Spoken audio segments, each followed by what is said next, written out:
April ತಿಂಗಳು ಅಕ್ಕಿ ಹಣ ಇನ್ನೂ ಬಂದಿಲ್ಲ ತಾನೆ.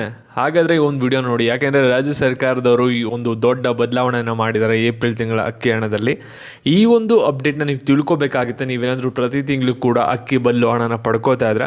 ಹಾಗಾದರೆ ಲೇಟೆಸ್ಟಾಗಿ ಏನು ಅಪ್ಡೇಟ್ನ ಕೊಟ್ಟಿದ್ದಾರೆ ಅದ್ರ ಬಗ್ಗೆ ಈ ಒಂದು ವಿಡಿಯೋದಲ್ಲಿ ನೋಡೋಣ. ಅದಕ್ಕಿಂತ ಮುಂಚೆ ಯಾರು ಚಾನಲ್ ಸಬ್ಸ್ಕ್ರೈಬ್ ಮಾಡ್ಕೊಂಡ್ರಲ್ಲ, ಪ್ರತಿಯೊಬ್ಬರು ಕೂಡ ಕೆಳಗಡೆ ಸಬ್ಸ್ಕ್ರೈಬ್ ಅಂತ ಕಾಣ್ತಾ ಇರೋದನ್ನ ಕ್ಲಿಕ್ ಮಾಡಿ ಸಬ್ಸ್ಕ್ರೈಬ್ ಮಾಡ್ಕೊಳ್ಳಿ. ಹಾಗೆ ಪ್ರತಿಯೊಬ್ಬರು ಕೂಡ ವಿಡಿಯೋಗೊಂದು ಲೈಕ್ ಕೊಡಿ, ಯಾಕೆ ನೀವು ಕೂಡ ಒಂದೇ ಒಂದು ಲೈಕ್ ಒಂದು ಸಬ್ಸ್ಕ್ರೈಬಿಂದ ನಿಮ್ಗೆ ಇದೇ ರೀತಿ ಕಂಟಿನ್ಯೂಸಿಗೆ ಅಪ್ಡೇಟ್ಸ್ನ ನೀಡ್ತಾ ಇರ್ಬೋದಾಗಿರುತ್ತೆ. ಇಲ್ಲಿ ನಿಮಗೆ ಮೊದಲೇ ಹೇಳ್ತಾ ಇದ್ದೀನಿ, ಈ ಒಂದು ವಿಡಿಯೋದಲ್ಲಿ ಹೇಳೋ ಇನ್ಫಾರ್ಮೇಷನ್ ಕ್ಲಿಯರ್ ಕಟ್ಟಾಗಿ ಗೊತ್ತಾಗಬೇಕಂದ್ರೆ ವಿಡಿಯೋನ ಎಲ್ಲೂ ಕೂಡ ಸ್ಕಿಪ್ ಮಾಡಿದೆ ಕೊನೆವರೆಗೂ ಕೂಡ ನೋಡಿ, ಎಲ್ಲ ವಿಷಯನೂ ಕೂಡ ತಿಳ್ಕೊತೀರಾ. ಇಲ್ಲಿ ನೀವೆಲ್ಲರೂ ಕೂಡ ಪ್ರತಿ ತಿಂಗಳು ಕೂಡ ಗೃಹಲಕ್ಷ್ಮಿ ಯೋಜನೆನ 2,000 ರೂಪಾಯಿನ ಪಡ್ಕೋತಾ ಇದ್ದೀರಾ. ಮತ್ತು ಗೃಹ ಜ್ಯೋತಿ ಅಡಿ ಎಷ್ಟೊಂದು ಜನ ಸಬ್ಸಿಡಿಯನ್ನು ಕೂಡ ಪಡ್ಕೋತಾ ಇದ್ದೀರಾ. ಮತ್ತು ಅನ್ನಭಾಗ್ಯ ಯೋಜನೆ ಅಡಿ ನೀವು ಅಕ್ಕಿನೂ ಕೂಡ ಪಡ್ಕೋತಾ ಇದ್ದೀರಾ. ಮತ್ತು ಇನ್ನು 5 kg ಅಕ್ಕಿಗೆ ಏನು ಮಾಡ್ತಾ ಇದ್ದೀರಾ ಅಂದರೆ ನಿಮಗೆ ಪ್ರತಿ ತಿಂಗಳು ಕೂಡ ಹಣ ಆಗ್ತಾ ಇದೆ. ಇಲ್ಲಿ ನಿಮಗೆ ಪ್ರತಿ ತಿಂಗಳು ಕೂಡ ಹಣ ಬಂದಿದ್ರೂ ಕೂಡ ಇದುವರೆಗೂ ಕೂಡ ಯಾರಿಗೂ ಕೂಡ ಏಪ್ರಿಲ್ ತಿಂಗಳದು ಅಕ್ಕಿ ಹಣ ಬಂದಿರಲ್ಲ. ಇಲ್ಲಿ ವಿಡಿಯೋ ನೋಡ್ತಾ ಇರ್ತಾರೆ, ನಿಮಗೂ ಕೂಡ ಎಷ್ಟೊಂದು ಜನಕ್ಕೆ ಏಪ್ರಿಲ್ ತಿಂಗಳು ಅಕ್ಕಿ ಹಣ ಯಾವಾಗ ಬರುತ್ತೆ ಅಂತ ವೆಯ್ಟ್ ಮಾಡ್ತಾ ಇರ್ತೀರ. ಯಾಕೆಂದರೆ ಗೃಹಲಕ್ಷ್ಮಿದು 2,000 ಬರ್ತಾ ಇರುತ್ತೆ, ನೀವೇನಾದರೂ ಪೆನ್ಷನ್ ತೊಗೋತಿದ್ರೆ ಆ ಅಮೌಂಟು ಕೂಡ ಬರ್ತಾ ಇರುತ್ತೆ. ಆದರೆ ಅನ್ನಭಾಗ್ಯ ಯೋಜನೆ ಇನ್ನೂ ಏಪ್ರಿಲ್ ತಿಂಗಳದು ಹಣ ಬಂದಿರಲ್ಲ. ಹಾಗಾದರೆ ಯಾವಾಗ ಬರುತ್ತೆ ಅಂತ ನೀವು ವೆಯ್ಟ್ ಮಾಡ್ತಿದ್ರಿ. ಆದರೆ ಸರ್ಕಾರದವರು ಇದ್ರ ಬಗ್ಗೆನೇ ಒಂದು ಮೇಜರಾಗಿ ಇಂಪಾರ್ಟೆಂಟ್ ಅಪ್ಡೇಟ್ನ ಕೊಟ್ಟಿದ್ದಾರೆ. ಅದ್ರ ಬಗ್ಗೆ ತಿಳಿಸ್ಕೊಡ್ತೀನಿ. ಇವಾಗ ವಿಡಿಯೋನ ಗಮನ ಇಟ್ಟು ನೋಡ್ತಾ ಹೋಗಿ, ಎಲ್ಲೂ ಕೂಡ ಸ್ಕಿಪ್ ಮಾಡೋಕೆ ಹೋಗ್ಬಿಡಿ. ಹಾಗೆ ವಿಡಿಯೋ ಕೂಡ ಒಂದು ಲೈಕ್ನ ಕೊಡಿ. ಇಲ್ಲಿ ನೀವೆಲ್ಲರೂ ಕೂಡ ಪ್ರತಿ ತಿಂಗಳು ಕೂಡ ರೇಷನ್ ಅಂಗಡಿಗೆ ಹೋಗ್ತೀರಾ, ರೇಷನ್ನ ತೊಗೋತೀರಾ. ಆದರೆ ರೇಷನ್ನ ತೊಗೋಬೇಕಾದ್ರೆ ಅಲ್ಲಿ ನಿಮಗೆ ಯಾವುದೇ ಥರದ ಒಂದು ಸಮಸ್ಯೆ ಆಗಲ್ಲ. 99% ಜನರಿಗೆ ಎಲ್ಲೋ ಒಬ್ಬರಿಗೆ ಇಬ್ಬರಿಗೆ ಒಂದು ಬಯೋಮೆಟ್ರಿಕ್ ಬಂದಿಲ್ಲ ಅಂತ ಒಂದು ಸಮಸ್ಯೆ ಆಗ್ಬೋದು ಅಷ್ಟೇ. ಎಲ್ಲರಿಗೂ ಕೂಡ ರೇಷನ್ ಅಂತೂ ಕೊಡ್ತಾ ಇರ, ಅದರಲ್ಲಿ ಯಾವುದೇ ಥರದ ಒಂದು ಬದಲಾವಣೆಯೂ ಕೂಡ ಆಗ್ತಾಯಿಲ್ಲ, ಏನೂ ಕೂಡ ಚೇಂಜಸ್ ಇಲ್ಲ, ನಿಮಗೆ ಯಾವುದೇ ಥರದ ಸಮಸ್ಯೆ ಇಲ್ಲ. ಆದರೆ 5 kg ಅಕ್ಕಿ ಬದಲು ಹಣ ಅಂತ ಹೇಳಿದಾರಲ್ವಾ, ಇದರಲ್ಲಿ ಸಾಕಷ್ಟು ಜನಕ್ಕೆ ಸಾಕಷ್ಟು ಸಮಸ್ಯೆ ಆಗ್ತಿದೆ.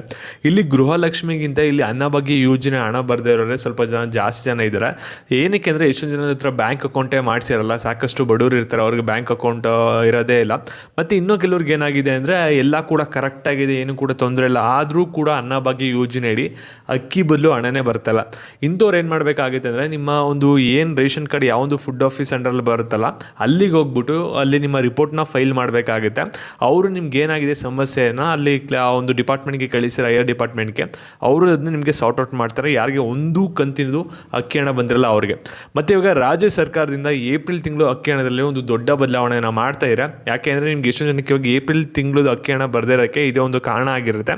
ಇಲ್ಲಿ ರಾಜ್ಯ ಸರ್ಕಾರದವರು ಹೊಸದಾಗಿ ಏನೊಂದು ಅಪ್ಡೇಟ್ನ ಕೊಟ್ಟಿದ್ದಾರೆ ಅಂದರೆ ಅಕ್ಕಿ ಬದಲು ಹಣದ್ರಲ್ಲಿ ಇಲ್ಲಿ ಏಪ್ರಿಲ್ ತಿಂಗಳ ಅಕ್ಕಿ ಹಣ ಬಂದ್ಬಿಟ್ಟು 10ನೇ ತಾರೀಕಿಂದ 15ನೇ ತಾರೀಕು ಒಳಗಡೆ ಬಿಡುಗಡೆ ಆಗಬೇಕಾಗಿತ್ತು. ಆದರೆ ಅದು ಬಿಡುಗಡೆ ಆಗಿಲ್ಲ. ಅದರಿಂದ ಯಾರ ಖಾತೆಗೂ ಕೂಡ ಅಕ್ಕಿ ಬದಲು ಹಣ ಬಂದಿಲ್ಲ. ನೀವು ಬೇಕು ಅಂದರೆ DBT ಸ್ಟೇಟಸ್ನ ಚೆಕ್ ಮಾಡ್ತಿರಲ್ಲ, ಅಲ್ಲೂ ಹೋಗಿ ಕೂಡ ನೋಡ್ಬೋದು. ಏಪ್ರಿಲ್ ತಿಂಗಳು ಇನ್ನೂ ಆ್ಯಡ್ ಆಗಿಲ್ಲ, ಮೇ ಬಂದರೂ ಕೂಡ. ಇಲ್ಲಿ ರಾಜ್ಯ ಸರ್ಕಾರದವರು ಏನೊಂದು ಅಪ್ಡೇಟ್ನ ಕೊಟ್ಟಿದ್ದಾರೆ ಅಂದರೆ, ಇಲ್ಲಿ ಏಪ್ರಿಲ್ ತಿಂಗಳದು ಅಕ್ಕಿ ಹಣನ ನಾವು ಮೇಲ್ ಹಾಕಬೇಕಾಗಿತ್ತು 10ನೇ ತಾರೀಕಿಂದ 15ನೇ ತಾರೀಕು ಒಳಗಡೆ. ಆದರೆ ಇಲ್ಲಿ ಏನಾಗಿದೆ ಅಂದರೆ ಒಂದು ಟೆಕ್ನಿಕಲ್ ಪ್ರಾಬ್ಲಮ್ ಆಗಿದೆ. ಅದರಿಂದ ನಾವು ಏಪ್ರಿಲ್ ತಿಂಗಳದ ಅಕ್ಕಿ ಹಣ ಏನಾಗಿದೆ ಅಲ್ಲ, ಒಂದು ಡೇಟ್ನ ಚೇಂಜ್ ಮಾಡ್ತಾ ಇದ್ದೀವಿ. ಆ ಒಂದು ಡೇಟ್ ಬಂದ್ಬಿಟ್ಟು 22ನೇ ತಾರೀಕಿಂದ ನಾವು ಅಕ್ಕಿ ಹಣನ ಹಾಕ್ಕೊಡ್ತೀವಿ ಜನರಿಗೆ ಅಂತ ಒಂದು ಅಪ್ಡೇಟ್ನ ಕೊಟ್ಟಿದ್ದಾರೆ. ಈ ಒಂದು ವಿಡಿಯೋನ ಅಕ್ಕಿ ಹಣ ಪಡಿತಾರೋರಿಗೆ ಪ್ರತಿಯೊಬ್ಬರಿಗೂ ಕೂಡ ಶೇರ್ ಮಾಡಿ. ಹಾಗೆ ಇದೇ ರೀತಿ ಅಪ್ಡೇಟ್ಸ್ಗಾಗಿ ಚಾನಲ್ ಸಬ್ಸ್ಕ್ರೈಬ್ ಮಾಡ್ಕೊಳ್ಳಿ. ಧನ್ಯವಾದ.